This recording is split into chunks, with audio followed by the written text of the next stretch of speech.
Yay! Hi, everyone.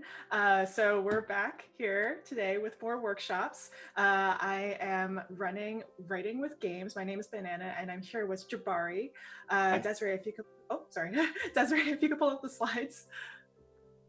So the first slide that we have up is Jabari's bio. So Jabari, please feel free to introduce yourself to everyone.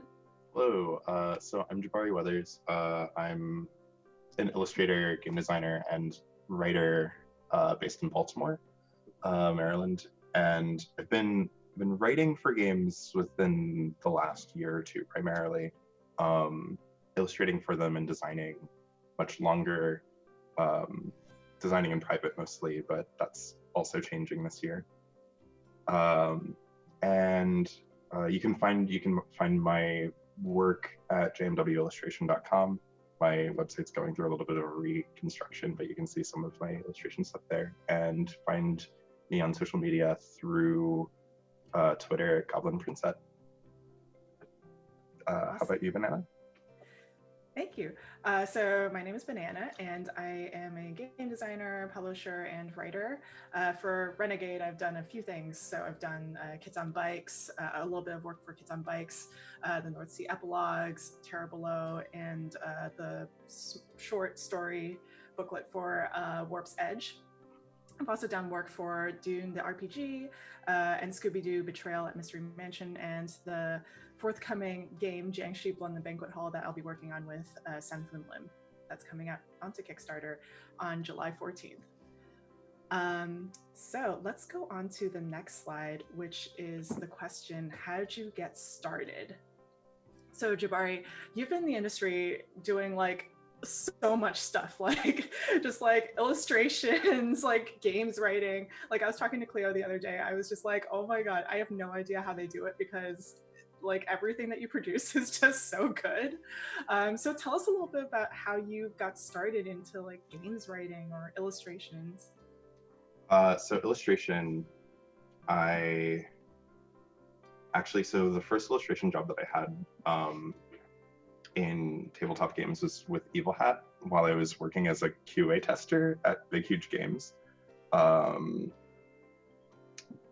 I worked on the Dresden Files, the Paranet Papers, like book, and so there's a whole chapter on like the monsters and stuff that go bump in the night.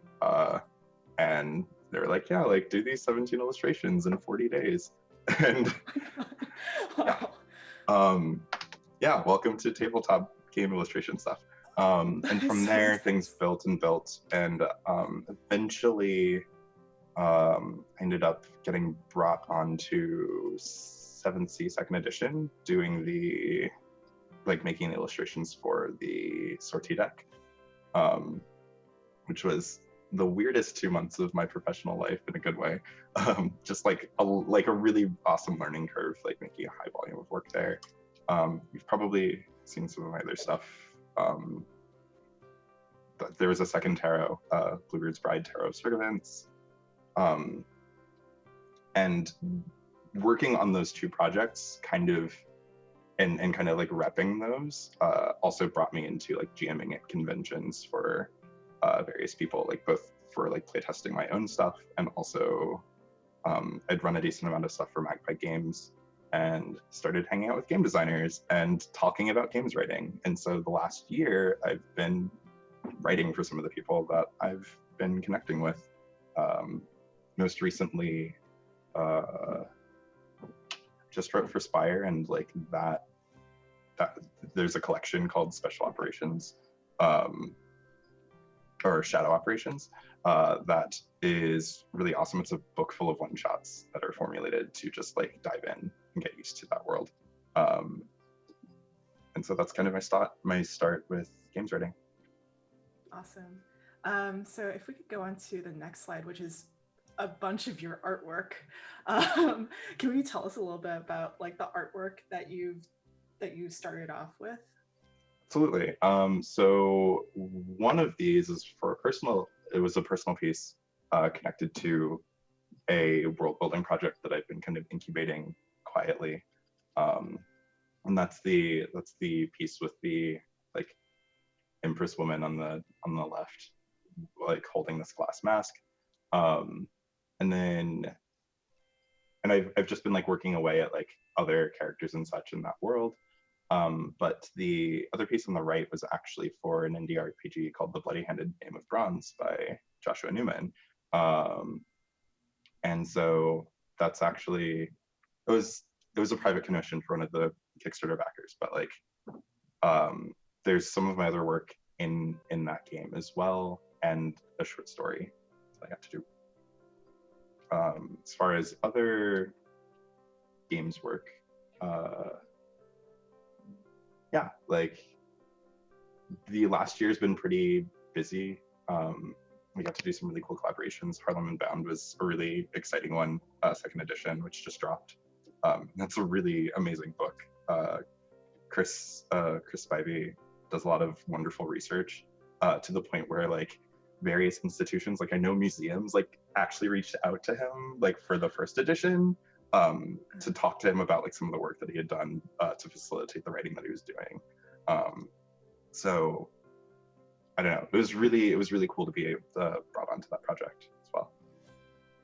That's awesome. I have not met Chris Spivey yet in real life, but we've like crossed paths on Twitter and I guess like Facebook, but I'm very excited to hopefully meet with him one day.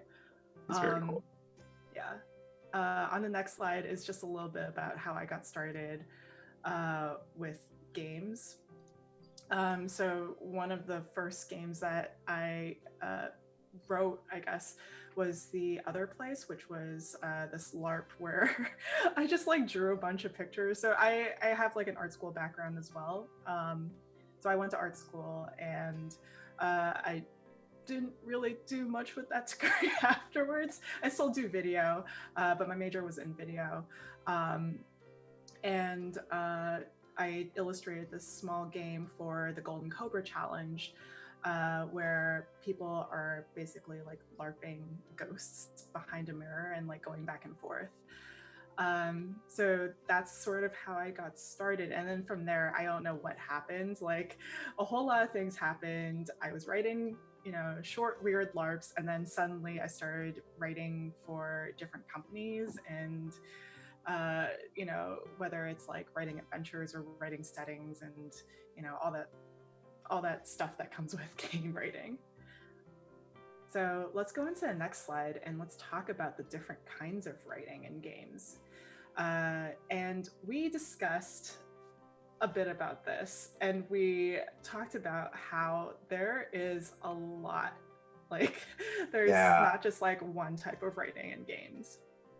And all of them have very different parameters. It's definitely an adjustment period for the reasons that we'll go into the next slide. Yeah. Oh, we can definitely go into the next slide. So do you want to talk a bit about like what with your adventure and module writing, how do you like think around like working with that versus like fiction writing or, you know, rules writing? So also should we should we go over them? Yeah. Let's go ahead and define them.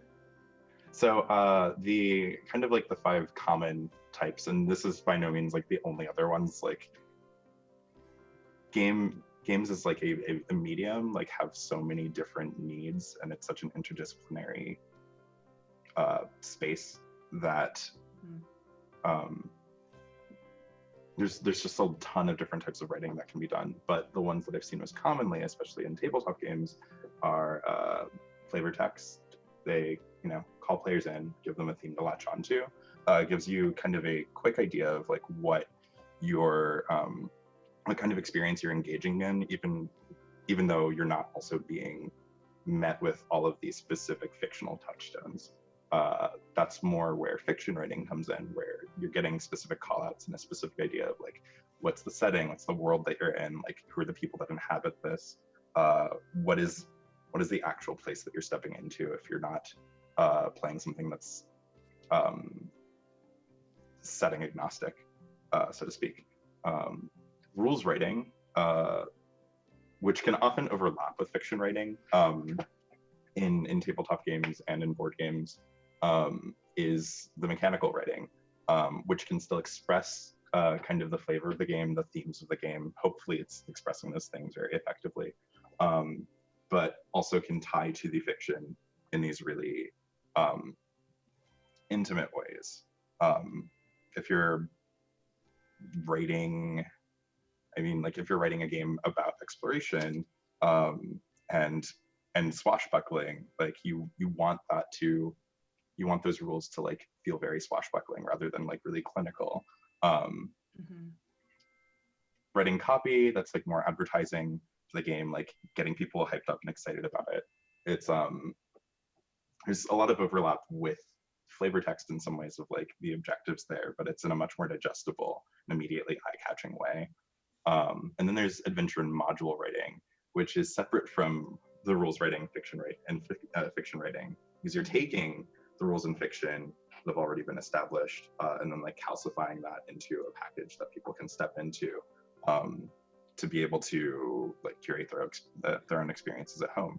And my experiences writing adventure and modules for some indie RPGs, Spire, and also Afterlife Lost Souls has been really interesting. It's actually a pretty research heavy endeavor. Like you want to familiarize yourself with the product that you're working on, of course, and make sure that like the voice that you're writing in matches the line that is already established, or if it's breaking away from that, like that's a conversation that you end up having with your editors and your developers.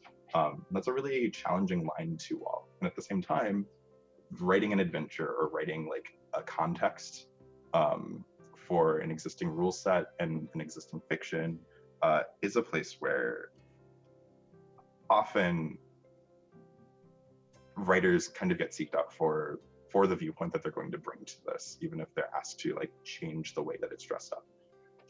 So it gets pretty tricky, and there's a lot of other challenges that can intersect if you're writing something that's going to be played in a setting that exists in the actual world. Like that's a whole other thing, like acknowledging the real life tensions that your fiction is going to be touching, and being respectful about that is a whole other endeavor. Like that's where we get into like sensitivity reading and the edits and revisions that come with that. Yeah, absolutely. I think it's really important to start working with consultants, sensitivity consultants, and even editors if you can, as early as possible, because I found that when the best times, the best work is produced when you're working closely with an editor, whether it's like from the beginning, like, somewhere in the middle, as long as you're just like having that sort of communication. So that way you can like set expectations and like go back and forth on like what is needed or what is wanted for a specific game. And also, with a consultant, it's the same thing. As long as you're working all in like one sort of, I hate to say like co-creation, but it's more like a collaborative way, then you make something that's like really powerful and really awesome. And I've also noticed that like with some of these types of writing, some of them are probably going to be seen more in RPGs versus board games, and the others, like for flavor text, for example, that's probably something that you're going to see more in board games versus RPGs. Whereas, fiction writing, adventure module, that kind of stuff is more for RPGs versus board games. And obviously, rules writing and copywriting, that's for all genres, because they're all needed in games. So let's go into the next slide, which is what has worked and what hasn't. So let's talk a bit about how you approach a new project. So say, like a client comes up to you and they're just like, we want this thing done. What is something that you always look out for when you're trying to write out like a new project? Ooh, so this is a very new learning curve for me. Like this is something that I'm used to in illustration, but something that I'm still syncing up with the patterns of as a writer. And through that, something that I've noticed really quickly is like definitely asking about like and this is very role-playing game focused, but like definitely asking the patterns of like where is this thing going to be played? Am I writing a whole campaign that's meant to be like sat with a group over many weeks? Am I writing something that needs to be played at a con in like 3 or 4 hours or less? Because those objectives mean like wildly different amounts of digestion. Because the Spire is like so fresh in my mind, like I'm going to refer back to that just as like outlining like what the discrepancy between my first and second drafts were, and like understanding certain things. Like when I was approached for that job, like the book was outlined as like a collection of one shots, but there was one note that like said like these should also be able to like maybe start a whole campaign for groups like in some of the spec that we had received, and I latched onto that way too hard in my first draft. So like within the 1,500 words that I was allotted, like I went over that word count, and that produces a lot of complications too. Like you're being paid for 1,500 words, and if you give them 2,500, it's like that gets dicey. But in addition to that, like the scope of everything, like I had overloaded the very simple one shot that I was trying to write with like all of this other context that they found really compelling, but were like, hey, this is distracting from the thing that we need. And so my revisions were about like cutting down to like what's the immediate thing that's happening. Neat as all of these other ideas are, like this is something that we want people to like sit down with and get a taste for really quickly in the course of 3 or 4 hours. Like almost playing this one shot is like living flavor text in some ways. And you want to give GMs the tools to like get someone into that world and back out without having to like call out a bunch of things that require them to research a core book. Like that's not what they were asking me to do. Other jobs might require the same, but like that's the first thing that I'm kind of looking for, like what's that scope? Yeah, absolutely. Yeah, I think I agree. Yeah, scope is really important, and making sure that you sort of stay within the boundaries of what they're giving you.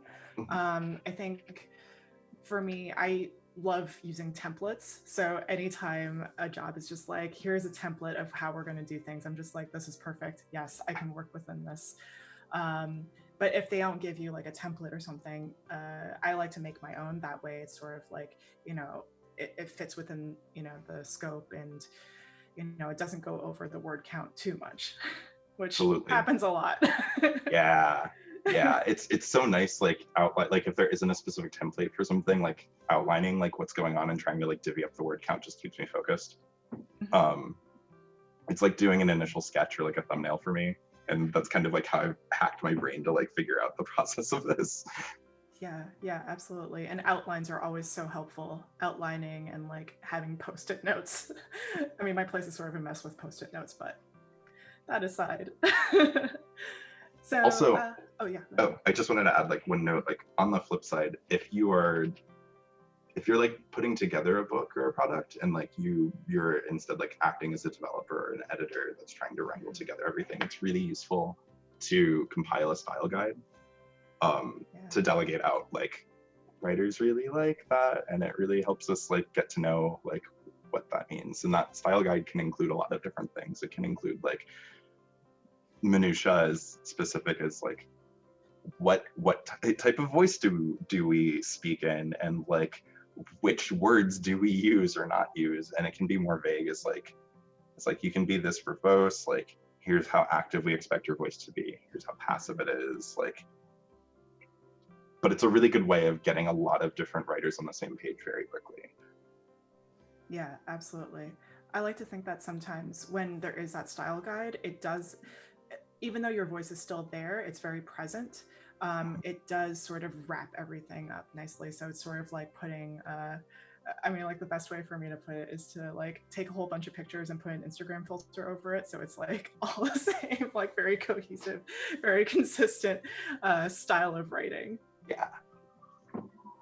Okay, cool. So let's go into the next slide, which is the next question is, where do you usually start when writing? So what kind of inspiration do you take from like your day-to-day or maybe media? I feel like there's like 1.5 answers to this. Like I think about movies a lot, movies and paintings, because I'm usually painting all the time. But I usually look for a movie that's like kind of evoking the things that I want to evoke with the assignment that I have. So I don't know, if I'm writing like spy fiction, I might go, maybe watch a Bond movie. If it's like a really pulpy spy fiction, like a late era Bond film might do it. Or if it's supposed to be like a really serious, like gritty, kind of like finicky, like psychological thing, I might go watch like a Le Carre adaptation, like Tinker Tailor Soldier Spy or something. That's a lot more slow and patient to try to like step into different patterns of like what I should be paying attention to. Like a Bond film isn't going to be caught up in the really quiet spying and like interpersonal stuff that like Tinker Tailor Soldier Spy would be. And that's like a really immediate pathway for me.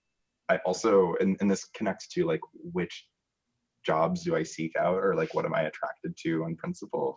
I'm usually looking for what's the way that I can twist the thing that I'm working on.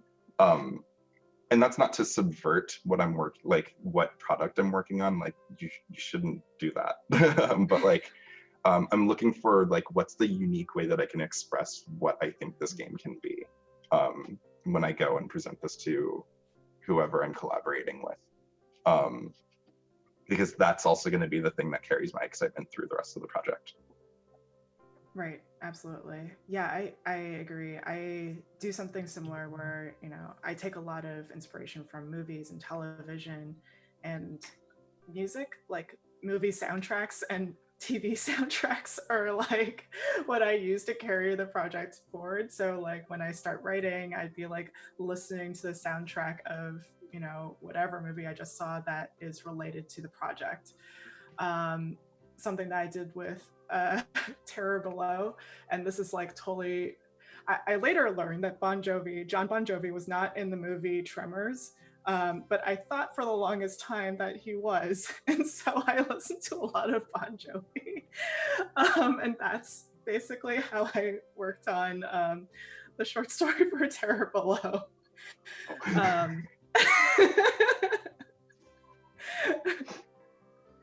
So now you know my thought process.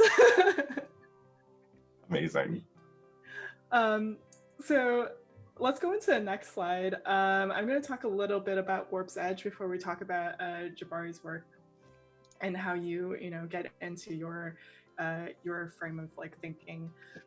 For Warp's Edge, it was sort of like a similar thing where I was putting on a movie soundtrack for days on end until I finished the project.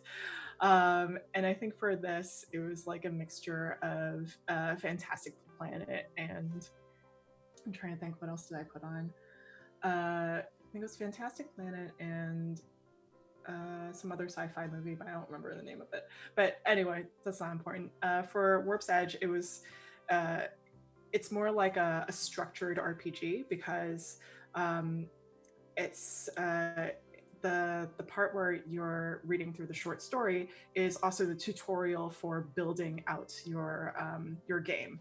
So based on your decisions, it's like a choose your own adventure. Based on your decisions, you decide what kind of ship you have versus, what kind of enemies are you defeating, and that kind of thing. So for that, there was structure. There was like a thing that, I could latch onto so I can write it out. But it was also interesting. Oh, I remember now, because this is like one of those Run Lola Run type games. because like time travel's a thing. I was listening to the soundtrack for Russian Doll. I don't know if you've ever seen it, Jabari. Yes. It's so Wonderful. good. I love it. Also, Run Lola Run is amazing too. Like, Yeah. those are wonderful touchstones to see evoked in a game. Yeah, that's like not even related to it, but it has that like one aspect of like time travel. Yeah. Or, you know, going back in time for a brief moment. So yeah, that's sort of like the inspiration for this, and also a bit of Terror Below. A little quick Easter egg that I put in was that one of the aliens that are like, you know, that you're trying to defeat was the aliens from that were being experimented on in Terror Below. So that was like a quick little Easter egg that I put in there that also fit into the inspiration. So let's talk about the next slide, which is your work. Yeah. Inspire. So this slide, this art is actually, I believe, from Heart, which is in the same setting as Spire, but it's the next like major game that's like in that same world. But I really loved this image, and it's also relevant because the one shot that I wrote for Shadow Operations took place in the Heart. So just a little bit of a rundown on Spire and like what it is.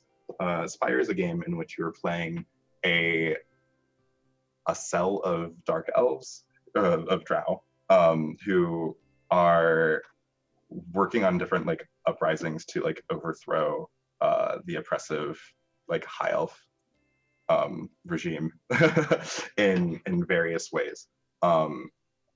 And the whole game like takes place in a tower city that's like miles high, called the Spire.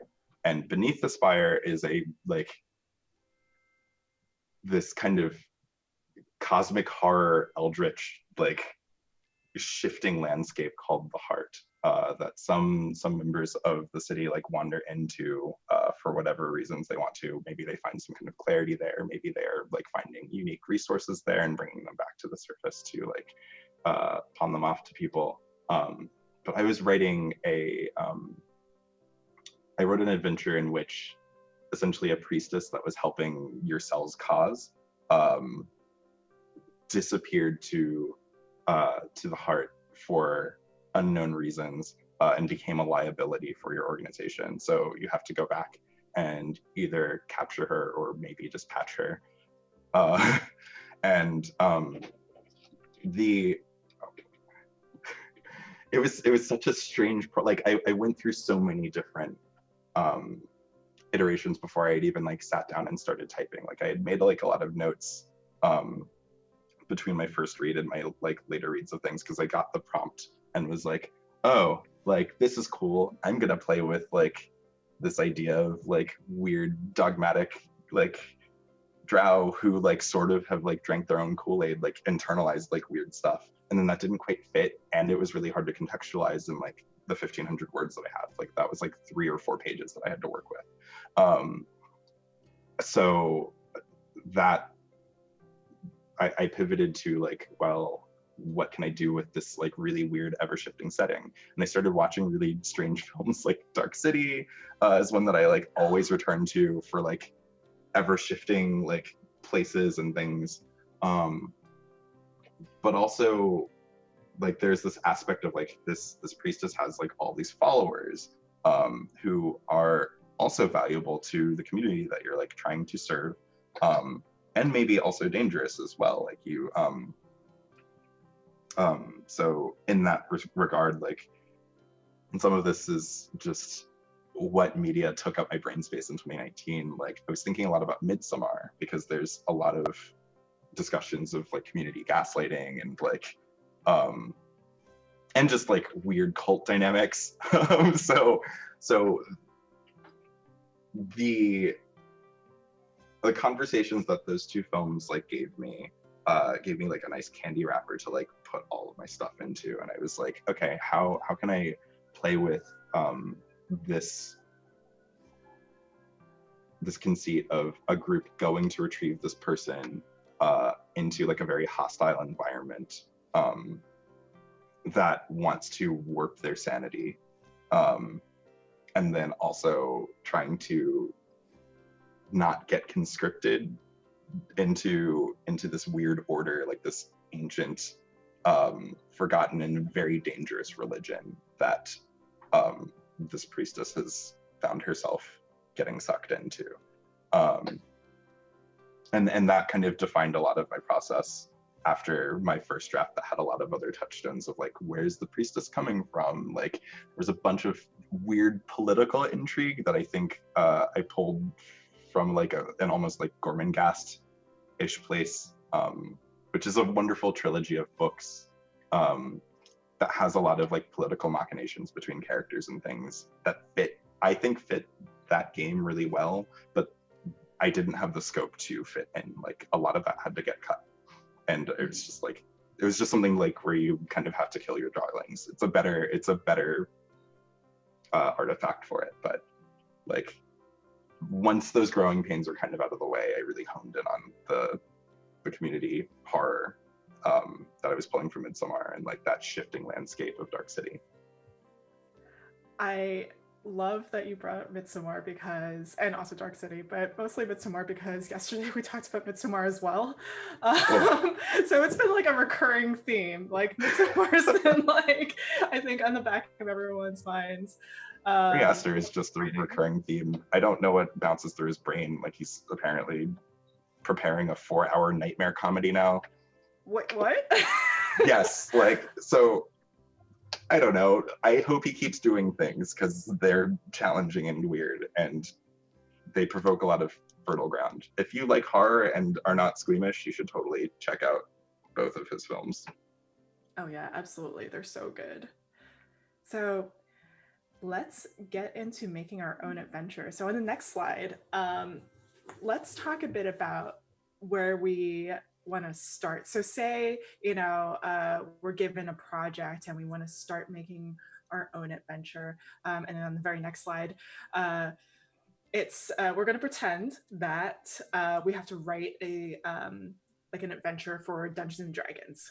And the genre is going to be crime genre or political genre, something along those lines. And the tone is going to be witty, maybe a little bit sarcastic. And the ask is for us to make an adventure based around a mystery. So you and I have talked a bit about The Favorite. I still have not seen it yet, but I am going to get to it. But that's what I was thinking of when I read all of this. I saw the trailer, so I'm just like thinking, is this what it's about? What do you think? Ooh, that's a fascinating place to start from D&D. So like, this is really interesting because my background is very indie, and the sense of like, this is a great place to talk about like what are the sensibilities of like if wizards were to approach me to like write for this, like that's very different from the background that I'm established in. If you look at a book like a D&D rule book, like a lot of the language is very to the point, it's very accessible. It does a lot of guiding and giving the GM and players like tools to like clearly like know what to do, while acknowledging that like having options for players to like go off script interestingly is like compelling. Like what I see in those books is like building in a lot of that momentum. So that can get really challenging when you're trying to make a witty like mystery, especially if we're pulling from The Favorite as a touchstone, which I love. I love the challenge of this. And so yes, this is a fascinating like ground space to start from. And I assume that we're also making this for 5th edition, just because. Yes. Yeah. We'll just say that let's pretend this is 5th edition. We'll pretend that we have some sort of guidance from the ed or whoever we have contact with, and let's pretend that we have a little bit of leeway with just these constraints. So with those parameters, like the first thing that I would want to define for myself, if it hasn't already been delegated for me, is like, how many words do we have to work with, or do we want to work within? Like, let's say let's pretend there's like a 3,000 word or 4,000 word max. Cool. And this is a crime drama module of sorts. So the other interesting pattern that I see with D&D a lot is that like it is built around encounters, and from edition to edition, that's moved away from squarely like solve it with violence to like, you know, still solve it, but like you like there is kind of a push in a lot of adventures that I've seen, both homebrew and professional, that like move forward things with these set pieces that are built around obstacles that the players are going to encounter, rather than something that I'm much more used to in a lot of indie publishing, where like there are kind of contexts, and some of the pieces of context are obstacles that the players will encounter, but some of them are like sort of color that could complicate things depending on how much a player like latches onto it, or even like how much like a GM leans into like pushing that thing. The final thing is like there's a very precise control of pace, at least on paper, that I've seen in a lot of like Dungeons and Dragons modules, and other games like of its ilk. So like Pathfinder can function that way sometimes too. A lot of like D20 agnostic modules, and like even some like OSR stuff can like work in that direction, I think, where there's like there are these kind of clear paths if you're looking for like a sort of a narrative that's there. When you're writing a mystery as a result, like especially in a system like Dungeons and Dragons, where like there are checks to just like, oh, is this person trustworthy? Like I'm gonna like write in a deception check, or or you know, like my like what are the immediate things that I'm expecting my players to do when they engage with this kind of genre? Not even the story that we want to tell, but just like what are the gameplay things that like what are the immediate solutions for this kind of story in this system that players will jump to, and what are the ways to dissuade that and invite a group to like kind of sit with the context that you've written down, like that you've kind of made for them, is the first thing that I'd kind of jump to. So with this like political drama, like the favorite kind of setup, like maybe you're at a masquerade or something that you want to be at, like and you're there like hopefully like working over some kind of like benign diplomatic exchange or liaison. The favorite is a really like, it's such an interesting touchstone. I feel like maybe we should contextualize that that piece of media as if we're returning to it as like one of the things that we're drawing from, if that's cool with you. Yes, please. I actually haven't seen the movie yet, so you probably have. I've only like the trailer looked really intriguing to me, so I'm just like that is totally up my alley. I would definitely see this. So if you want to, yeah, go ahead. Yeah, so the favorite is a 2018 film. It's a period piece by Yorgos Lanthimos that involves this kind of romantic power struggle between the Queen of England at the time of the film setting. I'm forgetting like so many names right now because I'm bouncing between like 7 different things, but like it's the late 1700s from what I recall, and so you have a power struggle between the current Queen of England at the time, a lady of significant prominence who kind of actually like works as in an unofficial capacity as her like second in command, but she's really kind of pulling strings in a lot of ways. and making like calling a lot of shots of like what's happening in court and like what's happening in the political landscape while England is at war. And then a noble woman who's recently like lost a lot of status because her estate has burned down, and with it, I believe, her family. So she's like, but the three of them also like start to butt heads over shared romances that they have. Like it's a really cool movie. But one of the other things that I think is really useful to pull from The Favorite is it has a really unique aesthetic to it, and it plays a lot of its period elements with a simultaneous like attention to texture that makes it feel like really lived in and kind of like grimy. Like it's not a flattering film, but it's beautiful in the way that it is willing to be like visually ugly and kind of acidic in voice. And yet also it's very verbose and clever in like the voice that it carries. So those ingredients, like transplanting that to a Dungeons and Dragons adventure is really, really fun, because for me, like at least when I'm running Dungeons and Dragons, like I'm interested in like making a lot of NPCs. I don't lean into monsters as much. I would anticipate that some of the encounters that you see in a lot of modules, like they are built around like monster encounters and unique things, but like building a really colorful NPC list, or like, and probably like calling out like what are supplements that already exist to save like word count that have some of the NPCs or NPC archetypes that you would need for this kind of scenario would be like one of the first steps that I take. I'd also be looking for like what are creatures that could fit into a masquerade that has shifting political machinations behind everyone's mask. Maybe there's like a cadre of changelings who are like trying to vie for some kind of political agenda, like maybe like get taxes tossed out of the city that you're all representing or some other kind of thing.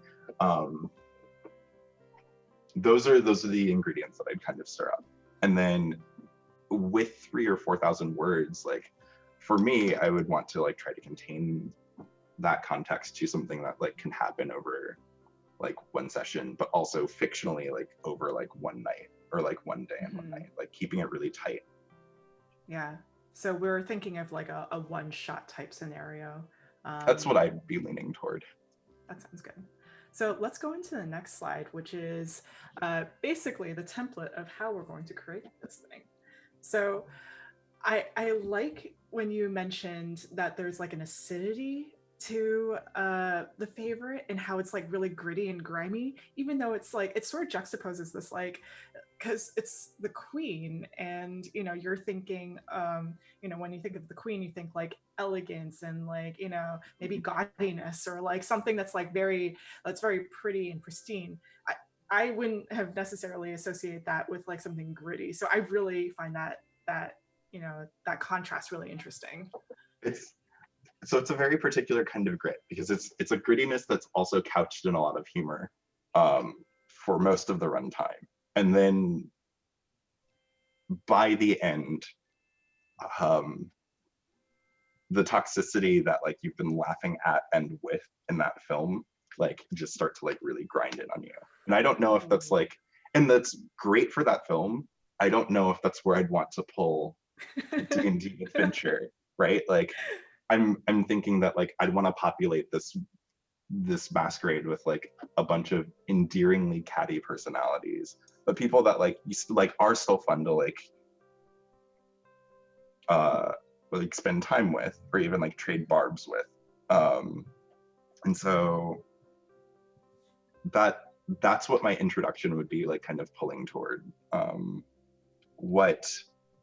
How could that acidic like grit be made very clear, and like how is that used to introduce kind of the factions that are exploiting this masquerade, as well as like why are the player characters there? In the 3 or 4,000 words that we have to work with, like I try to make that like my first 300. or so. Nice. That absolutely makes sense. So let's frame the question. Let's answer like, why are the characters here? Why do you think the heroes, or the player characters are here?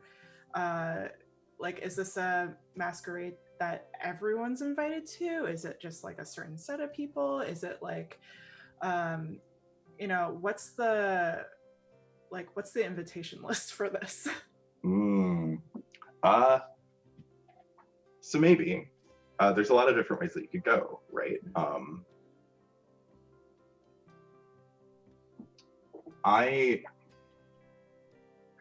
It's really interesting, like kind of going through this exercise while we're like on camera, because I'm just like, ooh, like truncating this into like 40 minutes, a challenge. And one of the things that like I do, and that I've talked with like other writers about doing, is like you do kind of like GM a game for yourself over and over again. Like if you're writing a module, like, so that's kind of what I'm doing right now. I'm like, what would I like to like throw at players, but also what would I like to play through?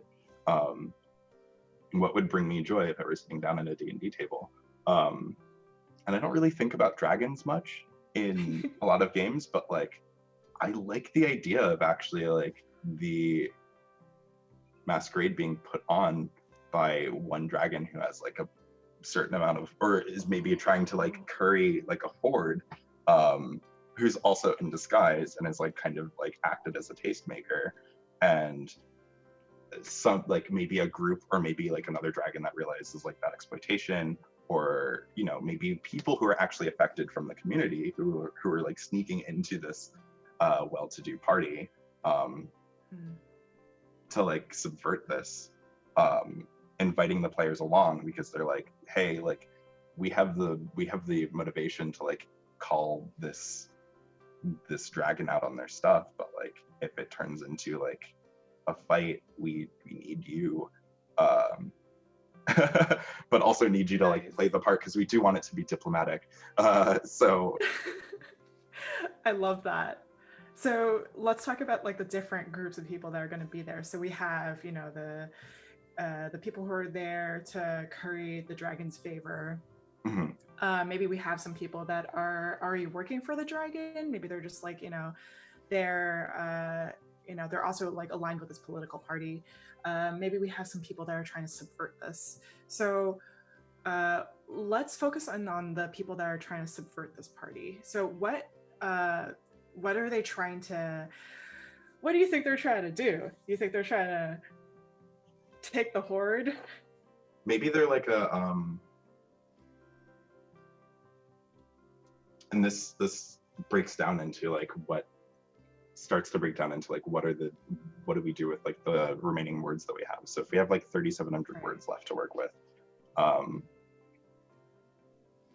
my first estimation, and this is where first drafts get wacky, like I'll probably, like if I'm tossing out things like like halfway through this we'll probably be like, oh wow, we have 5,000 hypothetical words that we're working with, but like the first 1,000 words might be outlining these different factions and like parties of significance. I'm entertained by the idea of like an NPC who's maybe like the Scarlet Pimpernel, like someone who's like in disguise and sort of this like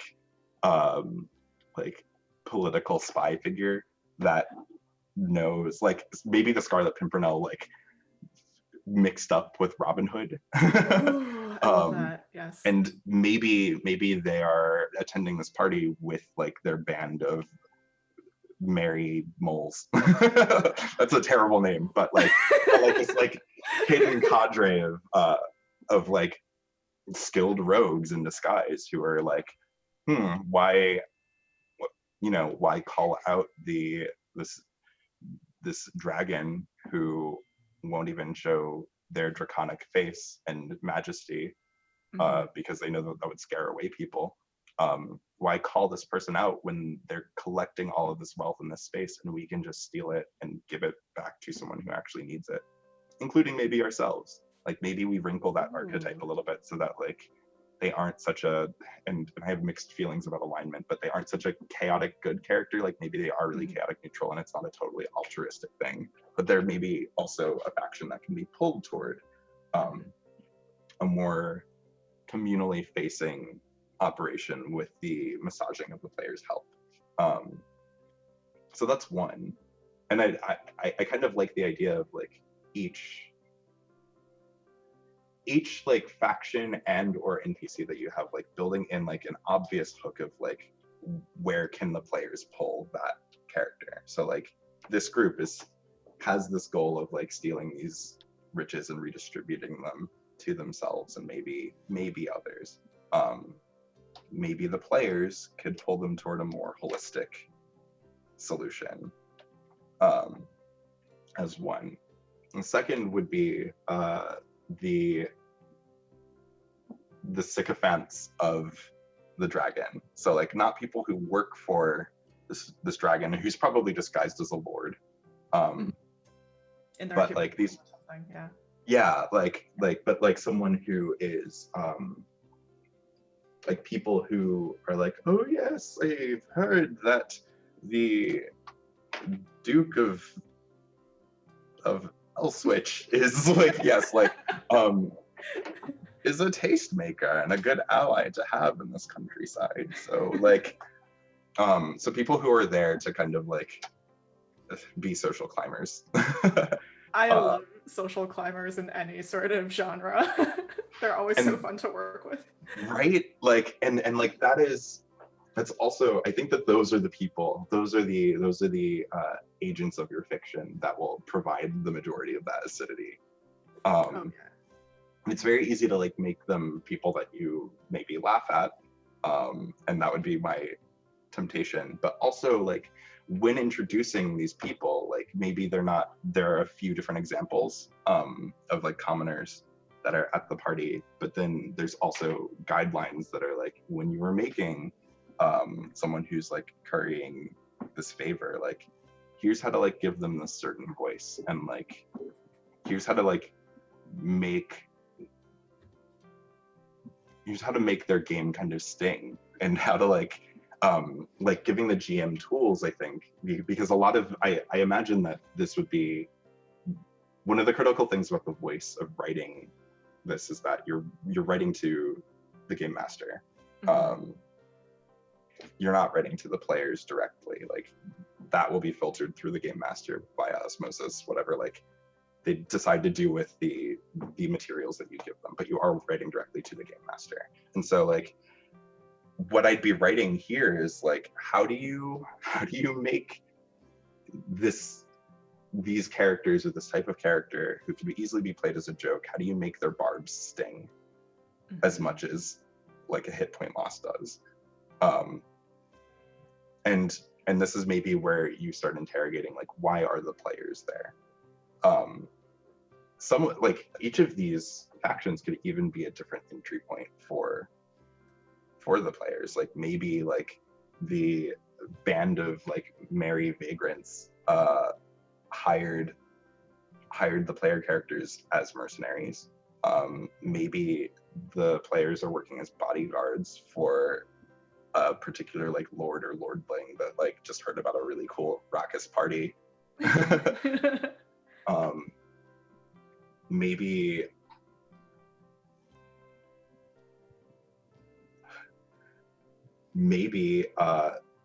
the players got a personal invitation from the dragon because of like what stuff they have, and all night here's a third faction perhaps like throughout the night various representatives who are employees of the lord that is throwing this party keep approaching the players with more veracity of like we want to like buy that sword from you, or we want this like other thing, and it maybe isn't attached to like the players like most powerful equipment or whatever. Maybe it's attached to like the most personal things that they have. And those are the types of things that like, because then that's giving the GM like tools to like tug on those like role-playing strings a little bit. Yeah, exactly. Like I like how we're giving several options. I think that a lot of adventures in D&D, we always see like there are several options that, or 3 options usually, that the GM can run with, so that their players have the sense or the illusion of choice. They like feel like they can just like go wherever they want to, but actually the GM is still working with these constraints. And even if the players want to run towards this one thing that's sort of off the rails, the GM can still be like, okay, this still makes sense, we can still pull this back together, somehow. So I really like the idea of these rogues like hiding out and like disguising themselves and like going into this party. Like, two things come to mind. First of all, I don't know if you've ever played Blades in the Dark, but it's sort of got that like weird heisty feeling. Yep. And then second of all, I was thinking, I don't know why when you said like band of merry rogues, I was thinking about like, what if they were disguised as bards and they were there as the entertainment and they were just like sneaking in as like a band, and then at the end of the night it's just like, oh, where did my horde go? Oh, where did the bands go? I don't know. That also is like an interesting notion. Like, what if they actually are bards? And so they are like, which is both hilarious but also a genuine threat to the party, depending on like where the players decide to land in this whole conflict. Like, Right. if they're brought in, like a fourth position that the players could be occupying is like working for the Lord to like protect the party and make sure that it goes smoothly. And maybe like that actually gives us the like armature that we need for our whole thing. Like, thus far we've been talking about a lot of the introduction and context, right? But like the way that this is like deployed in one system versus another can be wildly different. In a lot of like D&D modules that I've seen, like it's a very linear sequence of like, first you do this, and then like you move to each of these different scenes. So that's what I'd kind of be writing toward, rather than like what my personal inclination usually is, which is like write a possibility space and like then drop like give that to the GM and then like see what they do with it. One of the kind of tendencies that I'd be working against with myself is to do that, and being more specific about like having a like particular sequence of events that happens in a relative order. The players who engage with us, of course, like it's not going to always happen that way, but like you're writing toward that hope and trying to make that as interesting as possible and as engaging as possible, so that in a lot of ways running this game is made very like accessible, not just playing it, and it's also like kind of kept as a really like immediately digestible kernel of like what Dungeons and Dragons can be, right? Like you're wanting to express like encounters and things, and like but here's an opportunity that we set up where like you can fuse that with a bunch of intrigue, and so maybe the introduction and contextualization says like, no, like you're choosing, like we're choosing like one option, and like I'm kind of interested in the idea of like the players are hired as like the players are hired as a bodyguard for this masquerade that they also have to dress up for by this lord who's paying really well, which also appeals to like kind of the things that we paint a little bit as tropes for like D&D, and I don't subscribe to them like being like really true, but like gold drives a lot of action in a stereotypical way here. Like we can nod to that with this fiction, but yeah, this lord pays really handsomely, maybe like has even like set up in advance, like and like maybe the first 300 like maybe the like next like 100 or 200 words after the introduction that just contextualizes the whole arc, is like saying like you're like the group is in town for a job that they've been hired for, and like they have like a wonderful amount of earnings to spend as their advance, but to get the other half of their payment they have to tend to a masquerade that's happening this evening at like the Palace of Verses rather than Versailles. I don't know. Nice. And so, you know, like there's this nice juicy setup. Up front, I would want to kind of express to the GM, like, here's what you know that the players don't know. They're actually being hired by a dragon. Also, like, this dragon has like suspicions that a lot of different people will want to like maybe cause trouble because like he's like sucking wealth out of the village that he like lives in. And you know, maybe there is like there's kind of just further wariness with a lot of the sort of supplicant other lords and just like nobles who are visiting like and attending this party as guests. But you know, this lord is maybe scared of something in particular, and that's just like their wealth being taken away and being embarrassed through that.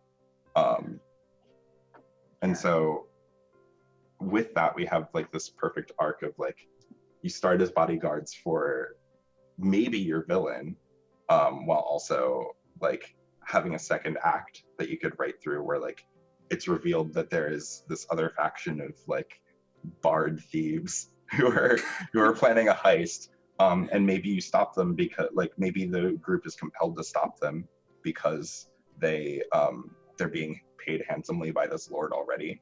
But maybe the bards also drop the hint of like, no, this is a dragon who's been like oppressing this space, and we are here to like help the community, which may not be their true intention either. Maybe the next reveal is that like they're pulling a Hans Gruber, you know, like it's a Die Hard situation of like we're terrorists, or we have like a cause, right? Like we have something that we have an ideology that we're pushing, and really we're just petty thieves. And you can kind of maybe pull them away from that notion as well. So where those things get revealed is really important, right? And also playing into like how this resolves.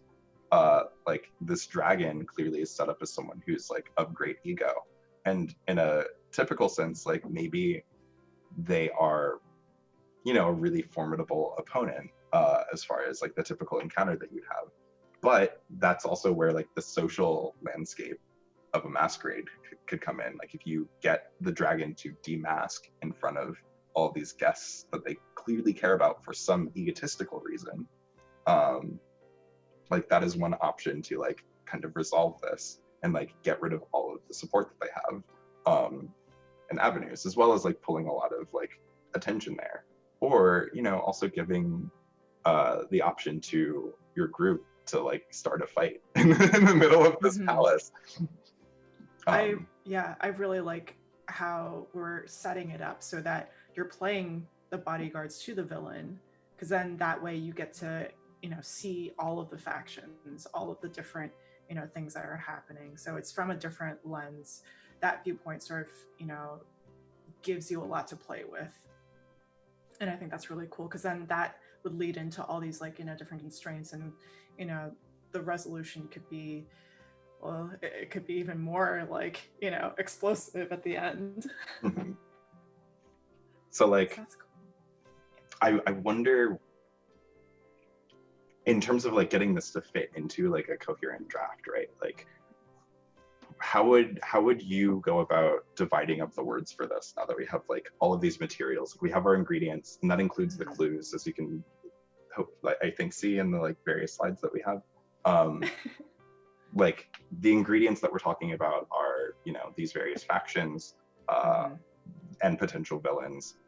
We have the foil of like all of these nobles. You have the context of the community that's kind of being exploited, which is symbolized by the masquerade itself, but has been happening as a contextual thing that the players are stepping into before this point, probably. How do we organize all of this into our word count? So, like you were saying earlier, this is going to have to be a linear sort of adventure where there's not a lot of not a lot of straying from the the words that we've already put on paper. So, if we start off with listing off the factions, listing off like the creatures that we encounter, listing off like all the stuff that needs to be there in the context, let's say that takes up about like 400-500 words maybe. Hmm. And that way you have everything set up before you go into the actual adventure. Now the adventure itself is probably going to take up like uh it could be anywhere from like 1,500 to 2,000 words, or like 2,500 words. Yeah. um so this is us just like giving, this is not actually like how an adventure would be written in any other way, but like this is just like hypotheticals, right? So say the adventure is like 1,500 to 2,500 words. The first portion we have, before the actual act, maybe it's like the setup. So we have the setup. This is what's happening, telling the players, the audience, like this is what you're getting yourselves into. By the way, here's the stuff that for the GM, maybe they know more than like the players do. So this is all the stuff that you need to know as a GM. Hmm. And Here's what you then, tell the players, and here's what you keep to yourself if you'd like. right, exactly. And then from there, going into Act One, where, the Act One would be going into the party, doing the things that you were paid to do, and then finding out all this stuff. So all the clues, all the little ingredients, the GM would just leak all the stuff out, right? Hmm. And maybe And that's in a then, scene, like that's maybe your first encounter.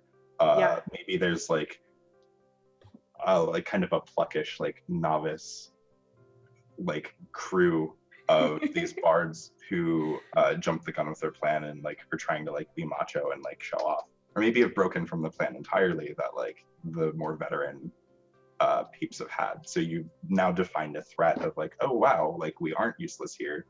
There are these like bards, and now anyone who's performing or has a voice like kind of gets set up as a threat in the party.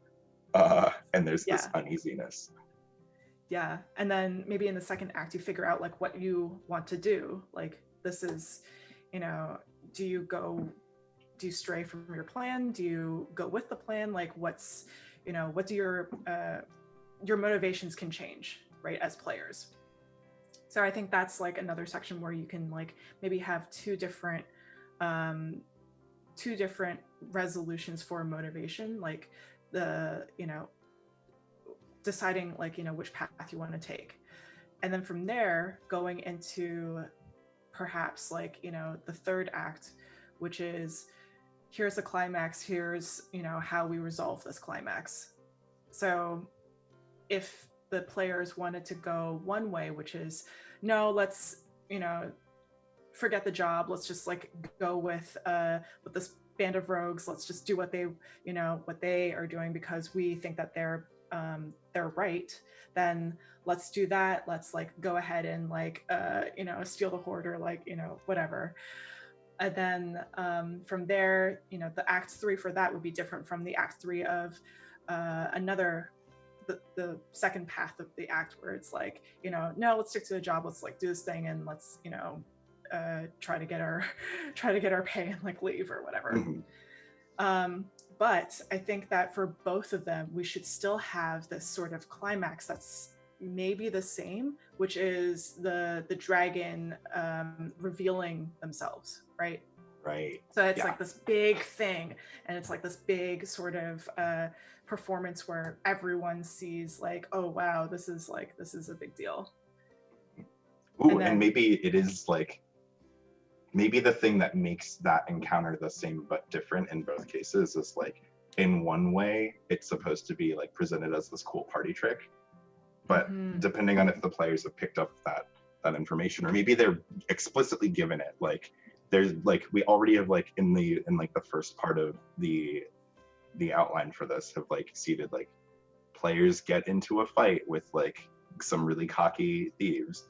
ooh, Later on, that's impetus for like a higher up member of this group of thieves or even maybe their leader to like go and introduce themselves to the party and be like, you like fought some of our cohorts. Like maybe they like ask for a dance with one of the party members, and then like during the dance they're like we give like, we as the writers give like the specific dialogue of like, here's what the leader of like the thieves whispers in your ear, and like basically tells one of the party members about like your employer is a dragon and has been like sucking this community dry. Yes. Enjoy the next song, and like, you know, disappears off in the crowd, and that kicks off like the other deliberations. And while they're trying to like juggle like, what do we do about this and everything, like they're getting sniped out with like all of these other like nobles. Maybe some of them have heard about the earlier skirmish and are like tittering about like not feeling safe, but trying to keep like the player characters in line and be like, why aren't you doing your job? like that kind of thing. So yeah, it would be really fun to like have to seed that, so that that final encounter can be like set up as like, oh, like this isn't an act, like you're actually a dragon. Did anyone else know that this is actually like, and you feel safe about like I think all of you should leave. I think that like we should take care of it, like, you know, like depending on how powerful the PCs are too, because that's a whole other thing, like writing for balance and such, and like what resources are you pulling from. But yeah, like having that flip, I think is really cool, of like the dragon always revealing themselves is like a really fascinating idea, but like the pretenses of that changing very like depending on like what information the players have is really fun. Yeah, absolutely. So we don't have a lot of time left. So Desiree, I want to just make sure that we're still good with Q&As. Yeah, we can do a few. I think I grabbed like 2 questions so far. So if we wanted to start the Q&A, we can do that now. Okay. Yeah, that sounds good. Yeah, all right, so let's see. And if anybody has more questions, ask them in chat and I will relay them back. All right. So first question, do you have recommendations for sensitivity consultants? And I think this was asked back when we were discussing different writing situations. Yeah. My person that I go to is Mendez for like almost everything. And the great thing about James Mendez Hodes is that not only does he does consulting, but he also knows like a lot of people who does consulting. So if it's, you know, a specific thing that you're looking for, then Mendez would be the go-to person. And I don't know what his social media is, but let me look that up real quick. Do you have any suggestions, Jabari? I was thinking Mendez immediately, and then also Cleo, maybe. I think that has she like maybe that's based more on like personal conversations that I've had with her about things, where I'm like, I feel like she has really good perspective on a lot of content, but I don't know if she's actually known as a sensitivity reader specifically. Yeah, I think she does a little bit of consulting, but I'm not entirely sure. So it's, and this also speaks to like maybe an industry problem, that like the pool of designated like sensitivity readers is like relatively small, and that's that like I can immediately think of. But as far as seeking out like a sensitivity reader, you obviously want someone who's like of like kind of the background of the issue that you're like provoking or like examining, but also as a result of that, like understand that that is asking for a kind of labor, and has like a pretty intense worth, because you're kind of, whether you mean for them to do this or not, like the consequences that you're asking for someone to sort of sign off on something, if at best, really that's not where you want the conversation to go. You want their feedback to like guide what you're doing, and then like to remain accountable yourself rather than like looking at this. But there is like optics that should be considered when you're including someone in that role. So yeah, I don't know. Mendez is my recommendation as well, and partially like I also feel like he probably has a better idea of like who to point to as well, and like how to communicate with a sensitivity reader in a way that's sensitive, rather than like using your sensitivity readers as a bandage, or as a simple like, okay, we had someone look at this and like not caring about the aftermath. Like that's not what you want to do. That should be a very involved dialogue that you're having. Yeah, absolutely. So if you are interested in looking up Mendez, his Twitter handle is Lula Vampiro. So that's LULAVAMPIRO. So you can look him up.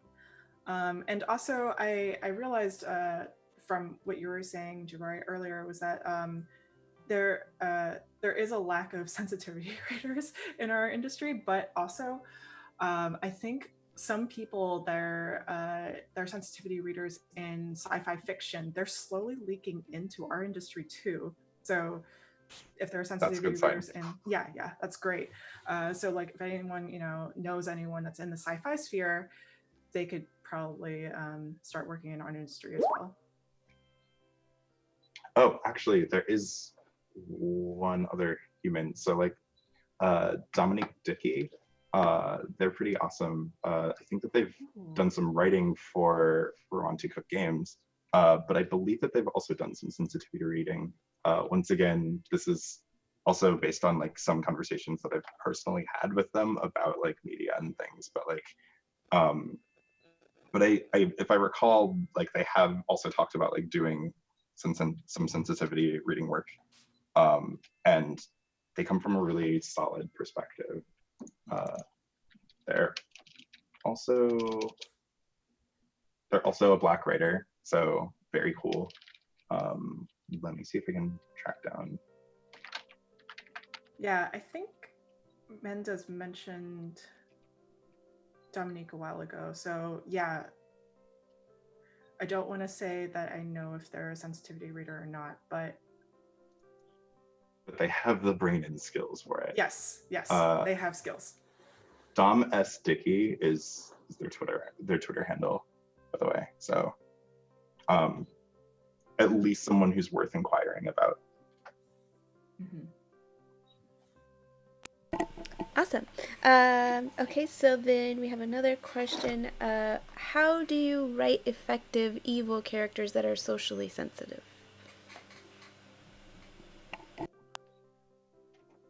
Should I start? Go for it. Okay, cool. So like that's a really tricky one.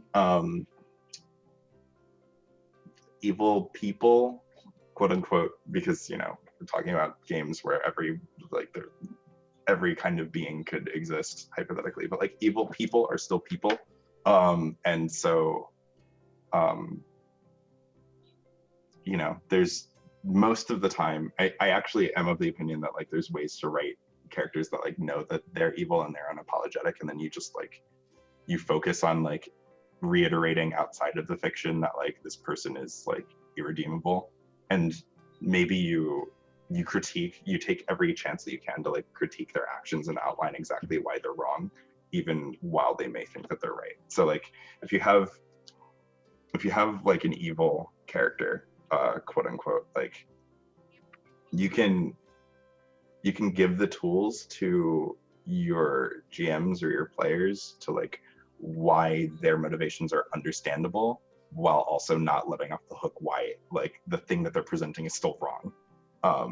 Like you give the context to like how they arrived there if you want them to maybe be like sympathetic, but you don't want that to, if you're just talking about an unapologetically like evil character, you don't want that to like turn into like justifying the actions that they're purporting. So like that's what I'd have someone else check for, and what I would be wary of. Like the point like making sure that like the line that you have is like, I understand this person, but I don't agree with them, you always want to like not agree with that character that you're writing. Mm-hmm.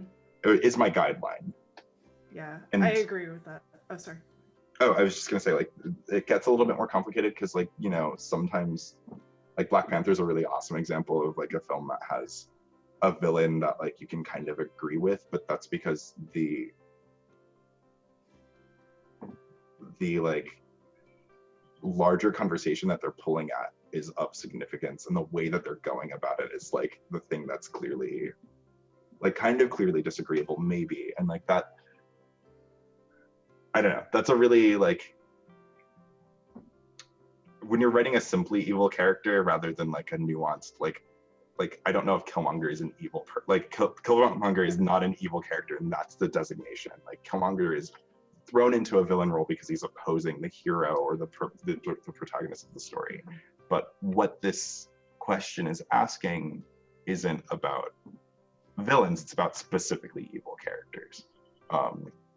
And so I think that rests on just being unapologetic about how what they're doing is evil. Can't be like a justified thing. Yeah, I agree with that. It is harder to write a character that doesn't have anything. I think that, you know, going with what we were saying, like writing a character that has, you know, that you understand the motivation behind, like Killmonger, or maybe, you know, sort of like a Magneto type of approach where it's just like, okay, you know, this is the reasoning behind their actions.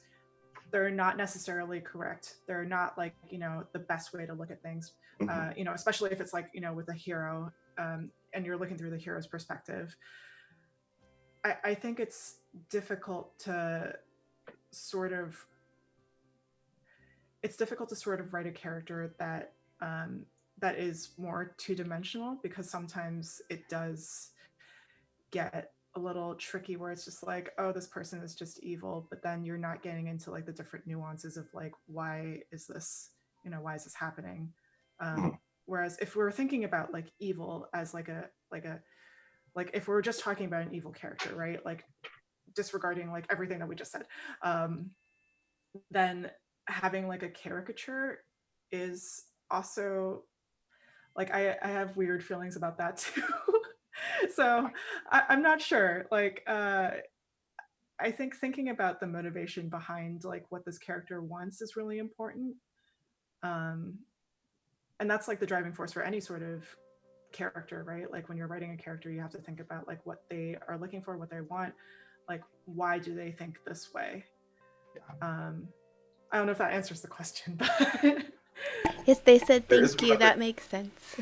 Oh, cool. There is actually one other note that I did want to add to that. Like, in games, I think that there is like, and it depends on the style of game and like what game you're playing and like what game your group wants to sit down for. Like, I think there is like a space to like have like a very simplistic like good versus evil dynamic, but you really want to outline like that's not how people work. Like, if you're going toward the trend of just like this person's evil, like that's reductive, and like outlining at least like how that could be a problematic thing if like you internalize that as the way that you look at people, because actions are the things that like color most people as evil. Like, there are of course some people that I think are evil in the world because of where I'm coming from, and like, but like for the most part, like that's not by default like how I define people. I'm like, this was an evil thing that you did, this was a good thing, these are a collection of evil things that make me think that like this person should be like addressed in X way.